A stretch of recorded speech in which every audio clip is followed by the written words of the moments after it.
Good morning. You're welcome to the very part one of physics, which is mechanics. If you are a student um, who has enrolled for the Ijmb program, JUPEB, any of the A-level course, this course is basically for you, and it is well prepared. That even though you have a poor foundation in your secondary school, here is a place where your foundation will be built and you can easily pick up so that you may not have issues when you are encountered with your or faced with your exam. So you're welcome. Making this part one, the first topic on the list is measurement and dimension. And there are basic things as a physics student. There are some knowledge that physics students have to acquire before approaching physics problems. And today, I'll be taking you through those foundational principles that you're supposed to have before approaching any physics, advanced level physics, precisely. Thank you. First, students should be acquainted with basic conversion in physics. Basic conversion. Students should be acquainted with basic conversion in physics. Now, let's look at this. Students should be acquainted with basic conversion.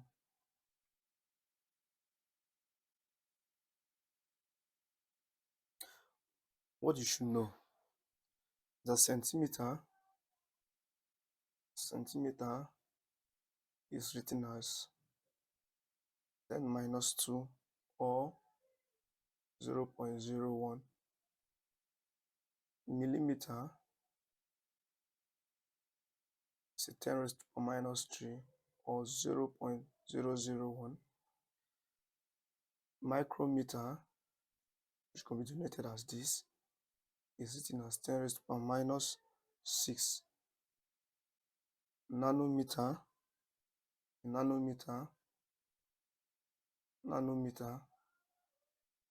is given as 10 raised to the minus 9. Picometer is given as 10 raised to the minus 12. Now, you should be acquainted with all these conversion. Basically, when problems are given in Ijmb or JUPEB, it's precisely Ijmb with experience, they love using this particular unit.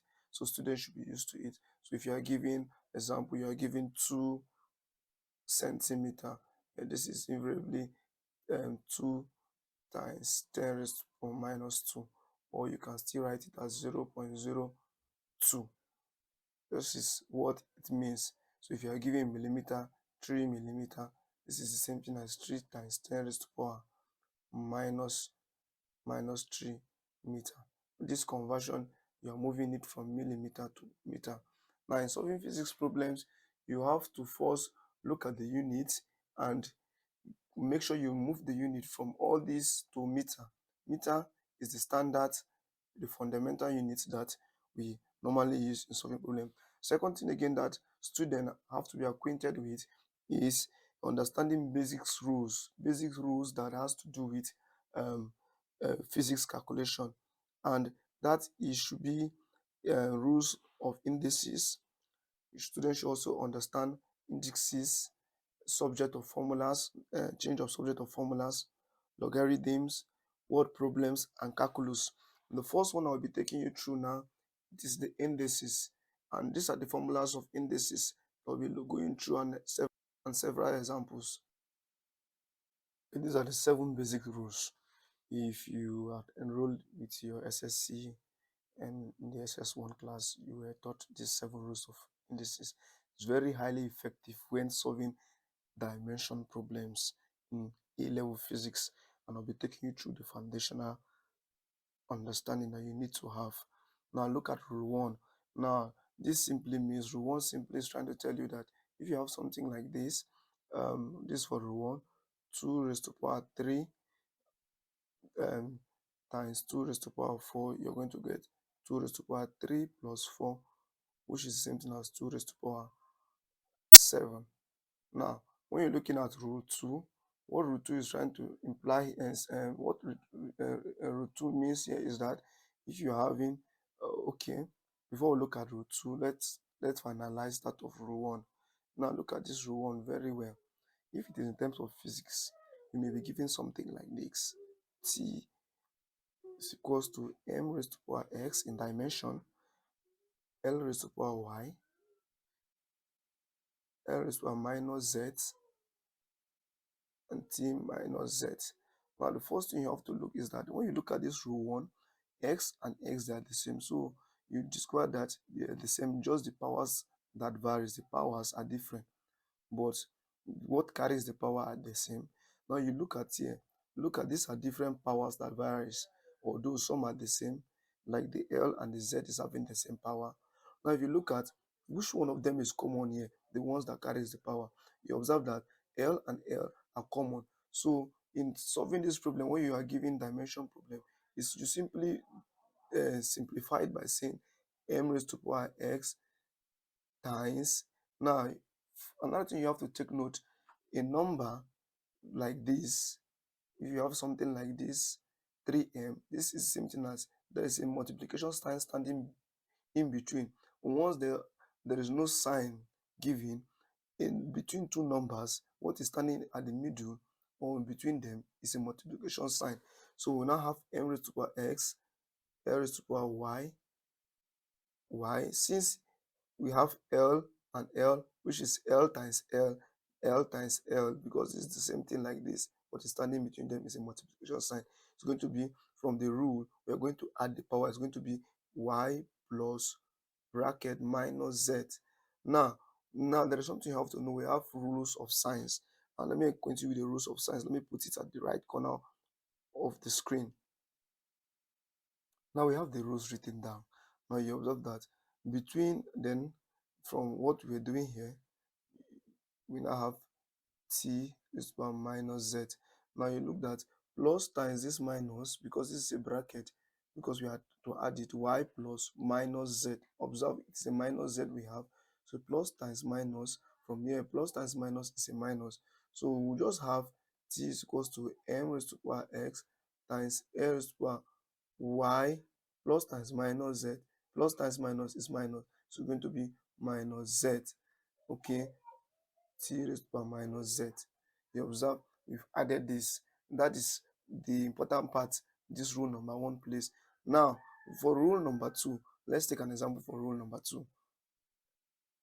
Okay, this is rule number 2, and it's simply applied like this: 2 raised to power 3 divided by 2 raised to power 4 is equals to 2 raised to power 3 minus 4, which is the same thing as 2 raised to power 1. Now, in physics, you may be given something like this. Now, let me use a different color for that of physics so that you can differentiate what we are doing here. In physics, you may be given this t is equals to excuse me, let me reduce the size of my pen. In condition like this, maybe you're given the dimension problem and you arrived at something like this: y raised to power y raised to l, no, sorry, l raised to power y, t raised to power minus z. Then you're dividing by l raised to power minus z. Now, we should be very observant. We are looking at what is common. Forget about the powers. Okay, look at what is common. Look at L, and L is common. So we're going to rewrite this. But this can still be written as m raised to power x, l raised to power y, t raised to power minus z divided by l raised to power minus z. Now you should be observant that we can still rearrange this. We can still rearrange this, and we have something like this: m raised to power x, t raised to power minus z, l raised to power y divided by, I hope you get it. These all have a multiplication sign inside of them. It has a multiplication sign. It has a multiplication sign. Now, between this L and this L, which is now looking the same, which is the same actually, which the L is the same. What we have is L this one minus Z. So we apply this rule number 2 and we simply do that by saying L this Y minus Z. Okay, and we end up having L to power Y. And remember the rules of sign: minus times minus was equals to plus. Okay, so we're going to have Y plus Z. So we're going to now have L to power X T minus 2Z L is equal Y plus Z. Now this is how it can be applied. This is how multiplication sign is standing between them. This is how we can apply rule number 2. Now let's look at rule number 3 quickly. Look at rule number 3. Now giving rule number 3 as this, let's assume the rule number 3. We are having something like this. Okay, let me get a brighter color.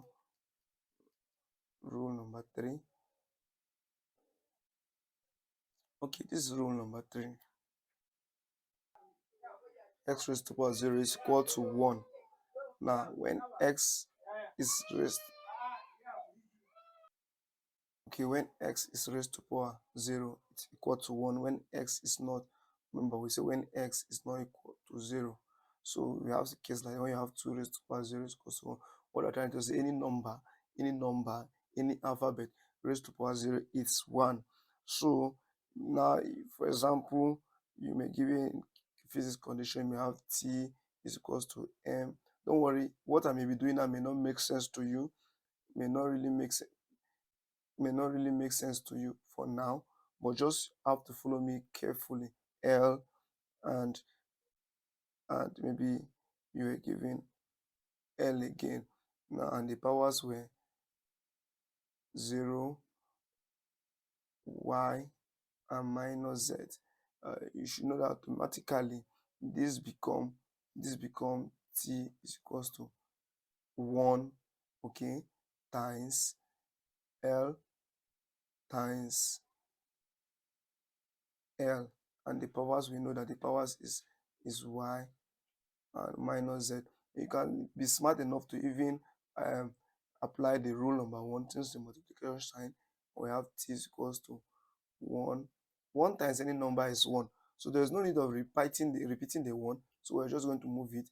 We're going to have L, which is going to raise to power what? Y plus minus Z, which is the same thing as Y plus times minus is minus, the same thing as Y minus Z. That's all for rule number 3. Let's look at rule number 4, and carefully let's look at rule number 4 here. Using rule number 4, what do we have in rule number 4? In rule number 4, we're given something like this.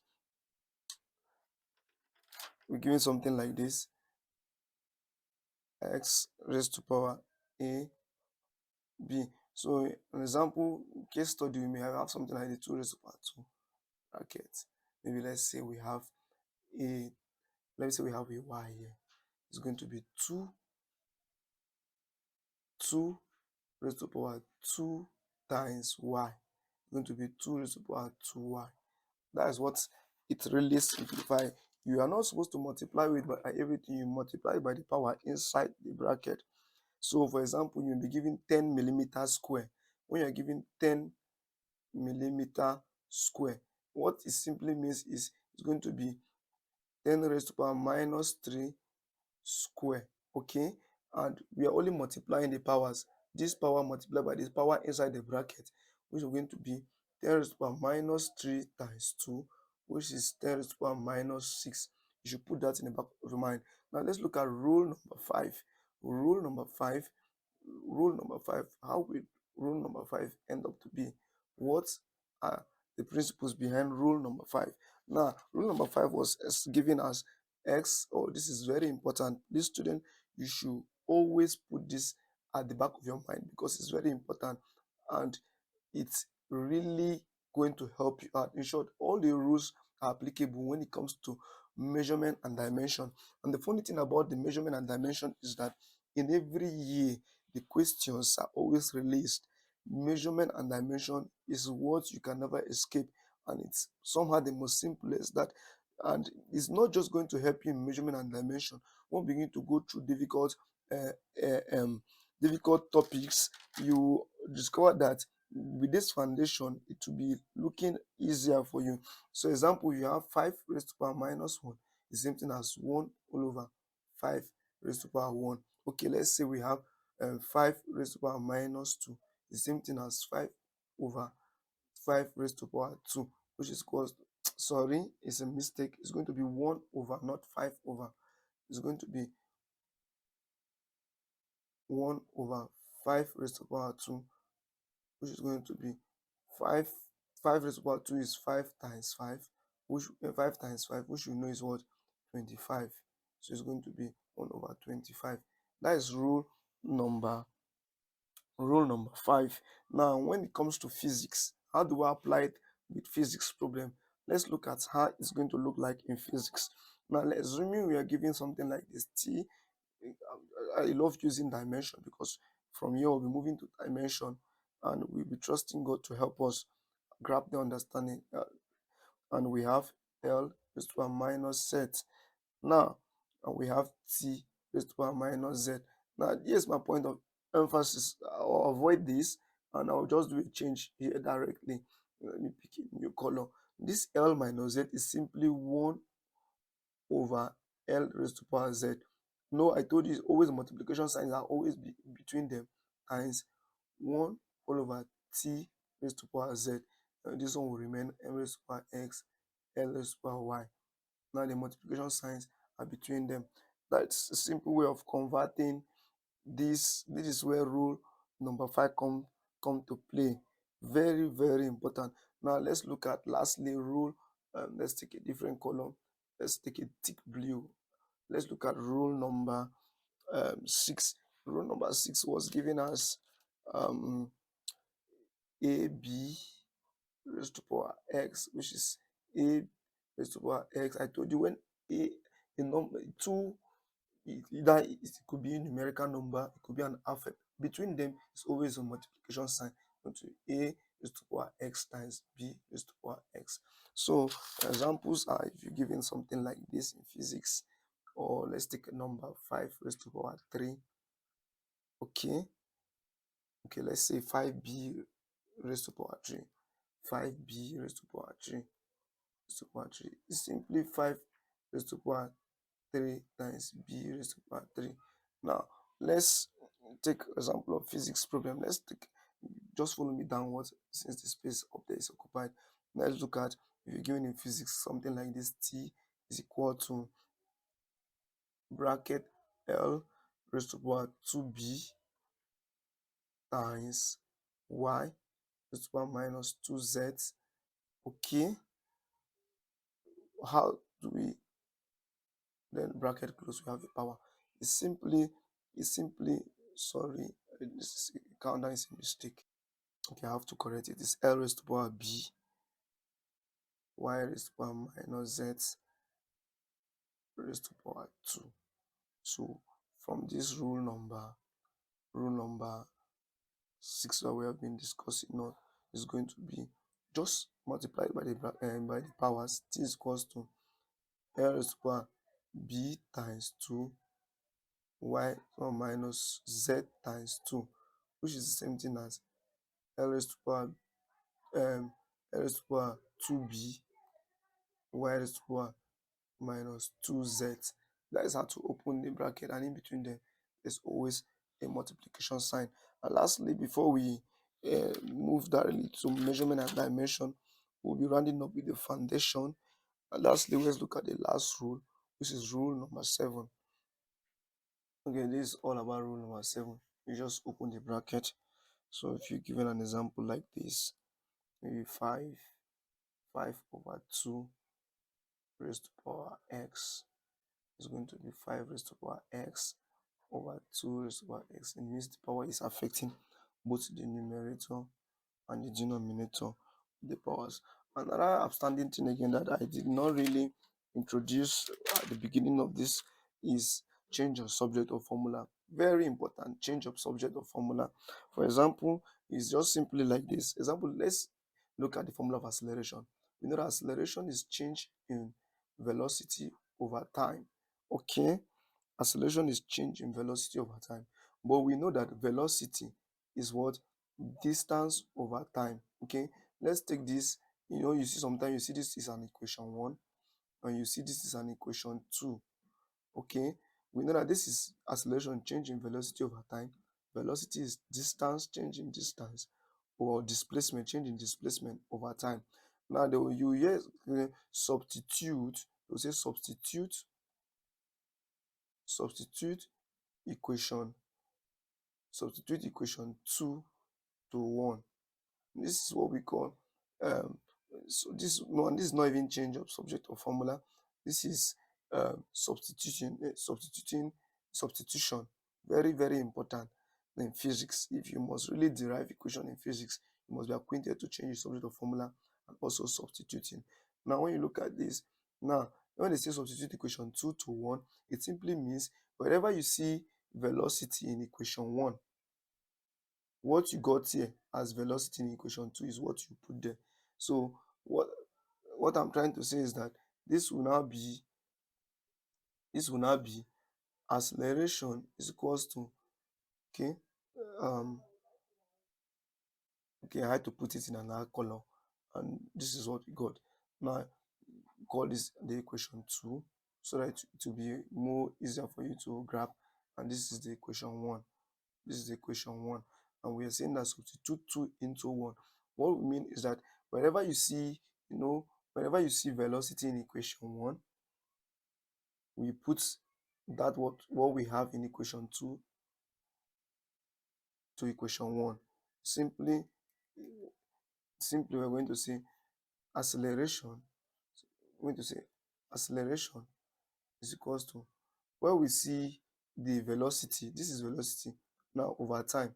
Now this is velocity here in equation 2, and velocity is distance over time. So when we see change in velocity here, we know that this is the change in velocity I'm talking of. Change in velocity, which is distance over time.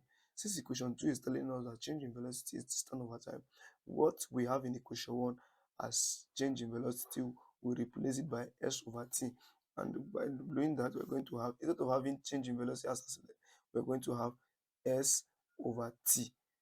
Okay, we're going to have s over t. Now this is what we mean by substituting. Then I talk about substitution. Then change of subject or formula.